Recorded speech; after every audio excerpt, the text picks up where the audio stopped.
Es mejor tarde que nunca. Natalie Arias está aquí, es segunda asambleísta nacional elegida, ¿verdad? Por Creo, hemos hablado un par de veces antes, la una muy fugaz. Creo que fue el último día de la campaña, gracias por atendernos, creo que fue un jueves, ¿verdad? Sí, el jueves pasado. Y fue a principios de esta semana. Ok. Empecemos hablando de la realidad de la asamblea primero. ¿De cuánto es el bloque que se perfila de ustedes? Hasta el momento 12. Estamos esperando una confirmación del número 13. Me está entrando el audio de ella por aquí. Quítemelo de aquí, gracias. ¿Cuál es el que podría ser el número 13? Byron Zuquilanda, pero eso está todavía en revisión porque los primeros que se revisan son los provinciales. O sea, los de territorio nacional. Estamos hablando de una... ¿Qué vio Natalie? Hizo bloque más votado, ¿verdad? Primero UNES. Así es. Segundo Pachacutic. Tercero... Me parece que ID. Izquierda Democrática, correcto. Cuarto son ustedes. Y quinto el PSC. Entiendo que así sería. Estamos más o menos por el mismo número. Ok. ¿Qué le dice una asamblea en donde hay una mayoría de bloques de izquierda o propensa hacia la izquierda? Pachacutic, ID, UNES.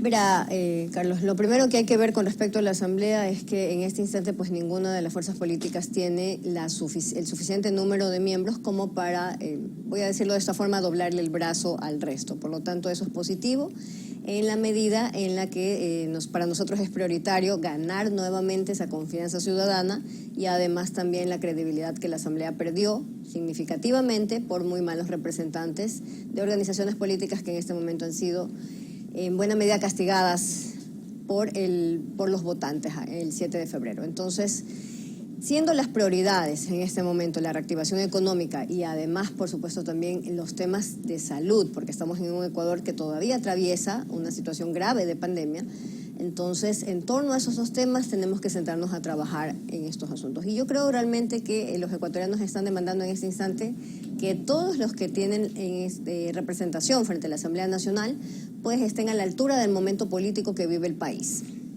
¿Lo cual significa qué? Que tienen que sentarse en la misma mesa, que tenemos que sentarnos en la misma mesa todos para lograr trabajar en esos sentidos. Con dos reactivación económica y temas de salud.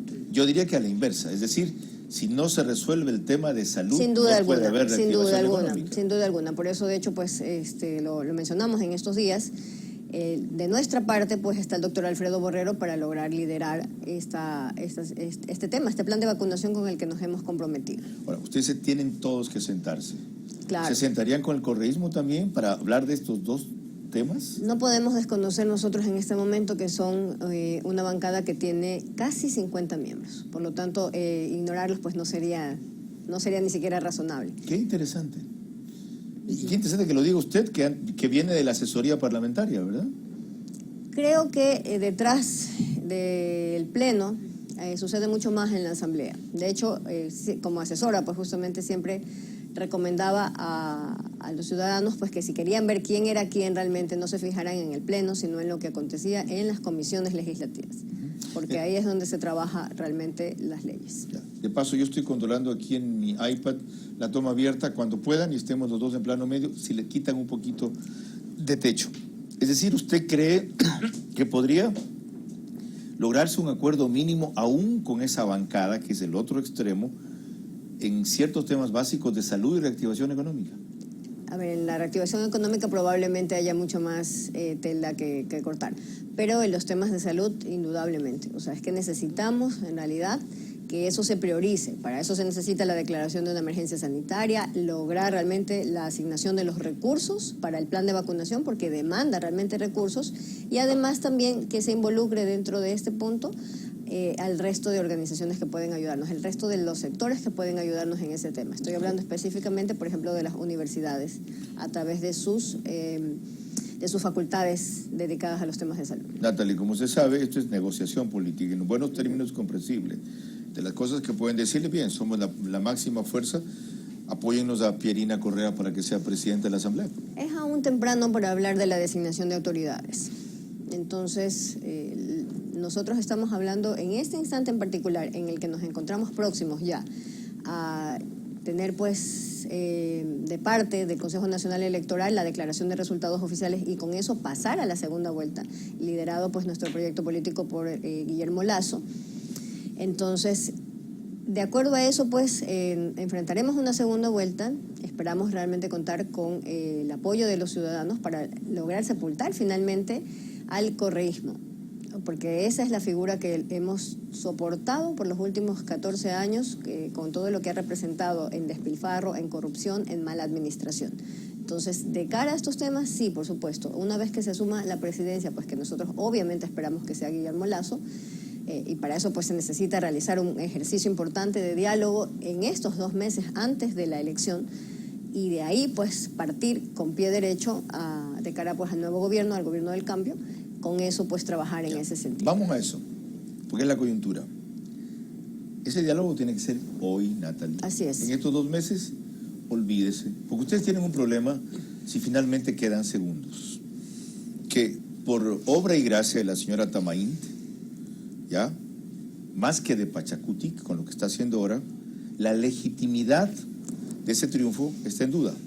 Hay que legitimarlo dándole toda la transparencia posible, aunque gane por un voto. Así es. Y la segunda cosa, se ha erosionado el grupo de votantes que lo hicieron por Yacu, que podrían votar por Lasso en esta segunda vuelta. Y viceversa, los de Lasso que podrían votar por Yacu, aunque dicen, no, como todo el lacismo es anticorreísta, votarían automáticamente por Yacu. No. Y viceversa más. ¿Cómo se puede subsanar ese tema en este rato? 2 cosas. Lo primero es, por supuesto, escuchar todas las demandas que en este instante tiene el candidato Pérez junto con el resto de representantes. Pero para esto también es necesario comentar en este momento, Carlos, que el día de ayer, por ejemplo, específicamente en el Consejo Nacional Electoral del Guayas, en la sede de Guayas, estuvo presente el candidato Pérez y se suspendió sin ninguna razón el conteo en ese momento, la sesión permanente de conteo de votos, para lograr darle a él esa tranquilidad que se necesita. Para esas 2 horas o 3 horas que prácticamente transcurrieron, lograr armar una reunión técnica en ese instante y con la presencia de todas las organizaciones políticas, bueno, puedo dar testimonio de que los vi allí participar de esa reunión, hacer las preguntas que necesitaban hacer, también nosotros las hicimos, para que se entienda cuál es el proceso. Se cierra la urna, se envía pues tanto la urna como el acta al conteo dentro de las sedes del CNE, y una vez que existe una inconsistencia dentro de un acta, entonces allí pues se va a la fuente, a la urna, a verificar qué es lo que ha pasado. Porque un acta inconsistente es por definición un acta que tiene error. Ayer estuve allí. Es decir, a su juicio, ¿se absolvieron las inquietudes de ellos? Sí, y además... ¿Y siguió lo que salió a decir Yacu después? Pero es que eso justamente son las declaraciones que no caben en este instante, porque tenemos que ser responsables. La última declaración de él fue ¿por qué se dejó Guayas al final? Y eso tiene una explicación sencillísima. Cuando uno empieza a contar los votos, termina antes las provincias más pequeñas y se demora más en las provincias grandes. Es apenas lógico que eso iba a ocurrir. ¿Cuáles son las provincias más grandes? Pichincha y Guayas. Y dentro de esas 2, Guayas. Entonces, se acabó ayer, se agotó, mejor dicho, el conteo en la provincia de Pichincha y se continuó con el de Guayas. Él estuvo presente ahí ayer. Entonces, esas declaraciones, en realidad, pues, será él quien tenga que revisarlas y, por supuesto, responder frente a la ciudadanía en sentido amplio, pues, y específicamente también frente a sus simpatizantes. Natalie, gracias por su presencia y sus aclaraciones. Con gusto. Y déjame decirle algo más, que me da satisfacción constatar. Creo necesita más voceras como usted. Con gusto. Fórmenlas por aquí. o consíguenlas. De verdad, la felicito. Muchísimas gracias. Que tenga suerte.